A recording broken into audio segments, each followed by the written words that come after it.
Hello guys, welcome to our YouTube channel.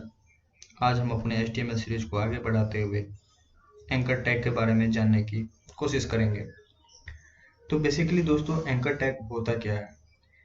Anchor tag वो tag है जो हमें इसे हाइपरलिंक बोला जाता है। हाइपरलिंक क्यों? क्योंकि ये एक पेज को दूसरे पेज से लिंक करता है। दैट मीन्स जब हम इस टेक्स्ट को क्लिक करते हैं तो हमें ये एक पेज से दूसरे पेज को लिंक करता है। एंकर टैग में जो एट्रीब्यूट होते हैं उनके अकॉर्डिंग हम अपने डेस्टिनेशन या हम अपने उस लिंक को ऐड करते हैं जो हमें ऐड करने होते हैं। जैसे कि अगर मैं गूगल पे जाऊं, गूगल के इस पेज पे जाऊं, तो इसका लिंक मैं एंकर टैग में ऐड करूंगा और वो उस टेक्स्ट के क्लिक करने पर हमें ये गूगल ओपन मिलेगा। बेसिकली एंकर टैग दोस्तों हम 3 टाइप के होते हैं, जिसमें एक मेल टू लिंक होता है। जैसे कि अगर कोई टेक्स्ट है और उसके क्लिक पे हम किसी के मेल पे जा रहे हैं तो ये इसमें मेल टू हम लिंक यूज करते हैं। दूसरा हमारा इंटरनल पेज लिंक होता है। जैसे कि आपने देखा होगा कई वेबसाइट स्टैटिक होते हैं, उनके क्लिक करने पे वो एक दूसरे पेज पे ही लिंक रहते हैं उसी पेज पे। और तीसरा हमारा एक्सटर्नल पेज लिंक होता है। जैसे कि अगर हम क्लिक करें किसी टेक्स्ट को और वो फेसबुक, ट्विटर या हमें किसी दूसरे वेबसाइट पे लिंक कराता है, उसे हम एक्सटर्नल लिंक यूज करते हैं। एंकर टैग में हमें एट्रीब्यूट्स यूज करने होते हैं। बेसिकली मेन एट्रीब्यूट्स हमारा एच रेफरेंस होता है। उसके बाद हम अल्ट टैग, टाइटल टैग या फिर टारगेट एट्रीब्यूट का भी यूज कर सकते हैं। तो आइए दोस्तों, टाइम वेस्ट न करते हुए हम एंकर टैग को यूज करने के लिए देखते हैं। एंकर टैग यूज करने के लिए एंकर टैग को यूज करने के लिए हम ए टैग लिखते हैं। इसे हमें ओपन और क्लोज करना पड़ता है और हमें एच एट्रीब्यूट को ऐड करना पड़ता है। एच रेफरेंस एट्रीब्यूट हमारा पाथ को डिफाइन करेगा। हम किस पे अपने एंकर को लिंक करना चाह रहे हैं, उसके बीच में जो भी हम टेक्स्ट देना चाहें वो हम लिख सकते हैं। जैसे मैं यहाँ पे बटन नाम से लिखता हूँ क्योंकि ये क्लियर होगा, या मैं अगर क्लिक में लिखूं तो ये बेटर लगेगा। ओके दोस्तों, ये मैंने एंकर टैग को ऐड किया, इसमें मैंने एट्रीब्यूट एच एफ रेफरेंस को ऐड किया और मैं इसमें अल्ट टैग भी या अल्ट टाइटल टैग में ऐड कर सकता हूँ। ये काम सेम ही करता है जैसा हमने इमेज टैग में करने को सीखा। अगर मैं टाइटल को ऐड करूँ तो ये होवर पे उस टेक्स्ट को शो करेगा।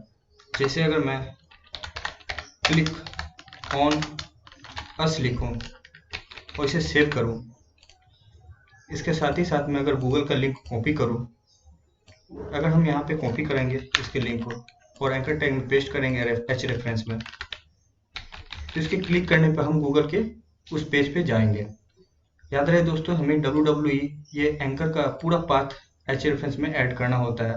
अगर हम google.com करें तो इससे ये नहीं होगा, हमें पूरा पाथ को ऐड करना पड़ेगा।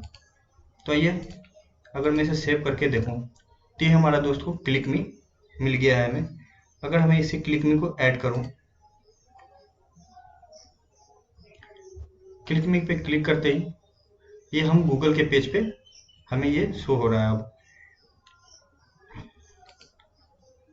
तो आपने देखा कि क्लिक मी को ऐड करके हम गूगल पेज पे जा रहे हैं। अगर मैं इसे होवर करूं तो क्लिक ऑन अस, अगर मैं इसे बड़ा करके दिखाऊं तो इसे होवर करूं दोस्तों, तो आप देख रहे हैं कि टाइटल में क्लिक ऑन अस आ रहा है। तो टाइटल टैग का हमें यहाँ पे ये यूज मिल रहा है। और दोस्तों, इसमें अगर हम चाहेंगे कि मैं क्लिक करने के बाद एक न्यू टैब में हमें वो हमारा लिंक ओपन हो, उसके लिए हम टारगेट एट्रीब्यूट का यूज करते हैं। अगर हम टारगेट एट्रीब्यूट करें और इसमें अंडरस्कोर ब्लैंक ऐड करें, सेव करके अगर मैं इसे रिफ्रेश करता हूँ,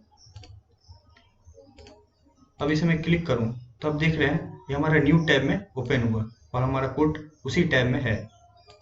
तो न्यू टैब में ओपन करने के लिए हम टारगेट एट्रीब्यूट को यूज करते हैं जिसके अंदर हम अंडरस्कोर ब्लैंक लिखते हैं। अगर हम दूसरे टैब में नहीं जाना चाहते हैं, सेम ही टैब में रहना चाहते हैं, तो हम सेव कर सकते हैं, बट ये बाय डिफ़ॉल्ट हमें पहले से प्रोवाइड होता है, तो हम इसे लिखें या ना लिखें ये बाय डिफ़ॉल्ट हमारा ऐड होगा। उसके बाद दोस्तों आपने देखा होगा कि कई वेबसाइट स्टैटिक होते हैं जो सिंगल पेज वेबसाइट होते हैं, तो उनके मेनू के क्लिक करने पे हम उस सेक्शन को नीचे जाते हैं या स्क्रॉल करते हैं। अगर मैं आपको समझाऊं तो जैसे कि हमारे पैराग्राफ है, मैं इसमें एक आईडी देता हूं, आईडी एट्रीब्यूट मैंने इसमें यूज किया है और मैं इसमें दे देता हूं पैरा। अगर मान लो दोस्तों ये हमारा पैरा बिल्कुल नीचे रहे,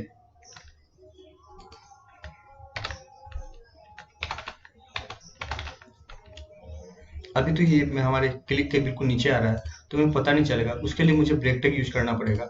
अगर मैं इसमें ब्रेक टैग यूज करूं और कई सारे ब्रेक टैग मैं ऐड कराऊं, ब्रेक